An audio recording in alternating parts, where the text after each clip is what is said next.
Easy does it out there on this Monday morning. A rain-snow mix and freezing overnight temps. It all has the makings of a tough Monday morning drive. The Valley Today's Brian Sherrod. He's been keeping an eye on conditions this morning, and he joins us live with the latest. Brian, what's it like out there right now? Good morning, Jordan. Windy is what it feels like right now. Just sitting in the car earlier, you could feel the wind pushing it. It felt like someone was pushing on the side of the car. That's how strong it was. So imagine driving in your car with these strong winds. Another reason to be cautious while you're driving. What I can tell you is I reached out to Fargo, West Fargo, and Morehead's Public Works to get some more information about when the Sanders would be out. So far, I have not heard back from them, but I will be calling them again to get some kind of information. What you can see right now, 42nd Street South, roadways still look pretty bad. Cars driving on it, they are being extra cautious, so that is a good sign. Just like with dispatch, they were telling me that the roadways have been quiet for them as well, so that is a good sign. They are saying that it is dangerous, the roadways worse this morning than it was last night, so I'll let you know what they told me. Now, West Fargo saying it's been quiet this morning, like I mentioned, with not a lot of traffic. Dispatch logs in Fargo and Morehead not showing any reports with accidents. Everywhere at this moment is considered a hot spot, so use caution. Says de-icer has been used a little bit on intersections within West Fargo and Fargo, so take extra time when traveling and drive much slower than usual to prevent sliding. No exact hot spots being labeled, but also says to take extra caution when traveling. Some tips: know your road conditions before you go anywhere. Let someone know your departure time, your route, and your arrival time. Have a full tank of gas. Never use cruise control on icy roadways. When stopping, never slam on brakes and give you and another car distance. So if you have to brake, you're not sliding on these roadways. So again, this wind has picked up, so make sure you're being extra cautious as you're driving. Brian Sherrod reporting live out there in South Fargo this morning. Thank you very much. And as that wind picks up, it does make those roads pretty icy. It's just like a polisher out there. And getting us a check of that forecast right now, meteorologist Lisa Green. Good morning, Lisa. Good morning. I've been keeping an eye on our Luther Family Ford Skycam in South Fargo, and it's just been shaking with that wind as that wind has been picking up this morning. We've seen a little bit of drizzle, in fact, pass by earlier on as we have a little band move through. So it's still definitely not ideal. Even as the snow has eased up in a lot of spots, you can see it's still coating the parking lot there, and the camera really shaking.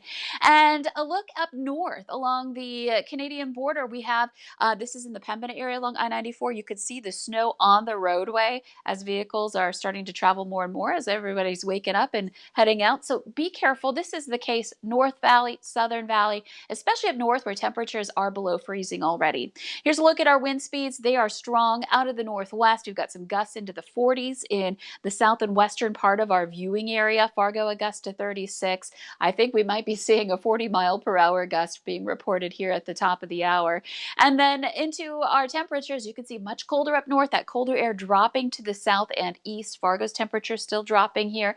Grand Forks is at 21, Fargo's at 34. So that gives you an idea of what we're looking at here as far as a difference between that colder air mass moving in and where we're still hanging on to the milder air. And here's a look at your radar and satellite map. The snow winding down, but there are still some pockets that are hanging around here this morning that we're going to have to work on clearing out of here. After that, we'll see that wind follow too. Here's your forecast wind gusts through the day today. That's going to be an issue for just about everybody, but especially the Southern Valley. This morning, we're rocking here. We've got some strong gusts. As we head through the rest of the day, by noon, you can see as the system departs, still breezy, still seeing some gusts into the 20s, maybe some 30s in the southeast at lunchtime, but that will continue to drop to the south and east and move on, and we'll see some real improvements into the afternoon and into the evening hours here for tonight. Taking a look at your bus stop planner, not pleasant out there this morning for the kids. You're going to want to bundle them up and have them ready for some slick sidewalks. Here this morning, we're looking at temperatures dropping below freezing in Fargo, other places already there. And then this afternoon, we start to clear out in the afternoon hours and into the evening, which is perfect. Jordan, I mentioned this earlier, the Great Conjunction. Maybe you've heard about this. Through this last month, Jupiter and Saturn have been getting closer and closer together. Jupiter essentially catching up to Saturn in its orbit. And this particular one, which is why it's called the Great Conjunction, happens once in hundreds of years. And we may see skies clear enough to take that in here tonight. Just after sunset, you'll want to look to the south and west, and they'll be very, very close together, the closest they'll be here on this winter solstice. So kind of a cool thing. before the next system rolls in. And we'll want to, of course, be checking back with us. We'll be keeping you posted on that next chance for snow and wind coming up Tuesday night into Wednesday. A lot to watch out in our forecast. Lisa, thanks for staying on top of it all. It is now 6:54. A 61-year-old Jamestown man is dead after rolling his pickup on I-94 in Stutsman County. North Dakota state troopers say the man was near Medina, North Dakota yesterday afternoon when his pickup and trailer started fishtailing and then partially went into the highway median. The driver overcorrected, hit the ditch and rolled. Troopers say the driver was tossed from that vehicle. The North Dakota Highway Patrol is reminding you to buckle up everyone in your car, even if it's just for a short trip. It's part of their Vision Zero push. They say seatbelts could save your life. North Dakota has had 93 fatalities on the road so far in 2020, and troopers say 60% of the victims were not wearing their seatbelts. Like the speed, they're aggressive driving, they're distracted driving, they're impaired driving. Things happen on our roadway that are out of our control. And that's where seatbelts, in conjunction with your airbags, are the first line of defense against those other drivers. The state has had more fatalities this year than it did at this same time last year, but troopers are still hopeful that we could see fewer fatalities by the end of the year. The first shipment of Moderna's COVID-19 vaccine, they're en route and expected to reach healthcare providers later today.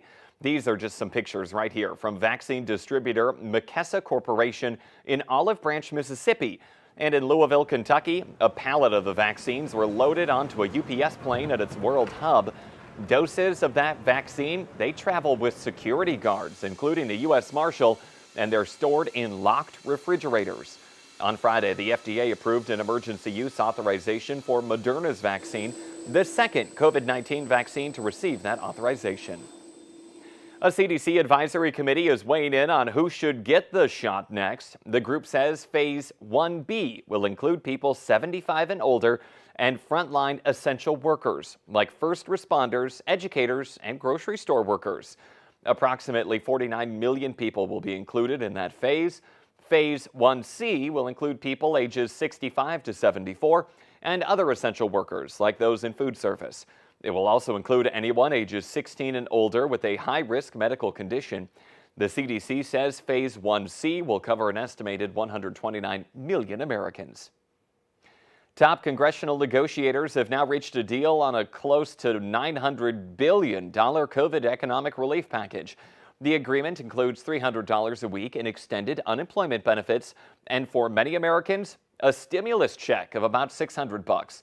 There are also new subsidies for hard-hit businesses and funding for schools, healthcare providers, and renters facing eviction. COVID fear, it's on the rise. A new Kaiser Foundation surveyed over 1,600 adults, and they found 2/3 of them worry that they or someone in their family will get sick, and half now say the worst is yet to come. But there is some good news. 70% say they're willing to keep social distancing for 6 months or more until a vaccine is widely available. 73% now say that they wear a mask every time they leave their home. When it comes specifically to children during the pandemic, moms and dads are worried about them overusing social media and screen time, along with unhealthy eating and their emotional and physical health. A new national poll reveals about half of parents described COVID itself as a big problem with their kids. Black parents, however, rated racism as their top health concern for the children, followed by COVID. Minnesota regulators are telling 3 more establishments to close indoor in-person dining or face a 60-day suspension of a liquor license. The businesses in Albert Lea, Monticello, and Clarks Grove join a growing list of eateries that have ignored Governor Tim Walz's executive order aimed at slowing the spread of the coronavirus. The Boardwalk Bar and Grill in East Grand Forks was one of the first to be cited by the state. All of them are cited for violating the order, and a hearing will now have to go before an administrative law judge. A judge has upheld his decision to live stream the March trial of 4 former Minneapolis police officers charged in the death of George Floyd. Judge Peter Cahill says in his order that he is allowing video coverage due to the immense global interest in the case and limited courthouse space. State prosecutors argued last month that recording audio and visuals of the trial would violate court rules and scare away potential witnesses. A coalition of media organizations then requested camera access, saying that it would increase transparency. We now want to get that answer to our question of the morning on Facebook. Today's question: a new study says that men start turning into their father at the age of 38, and this is the #1 sign. The answer: they fall asleep in that living room recliner. That's pretty spot on dad move right there. The Today Show on CBS This Morning just about to start, but we roll on. Stay with us for more live up-to-the-minute news and weather on the CW.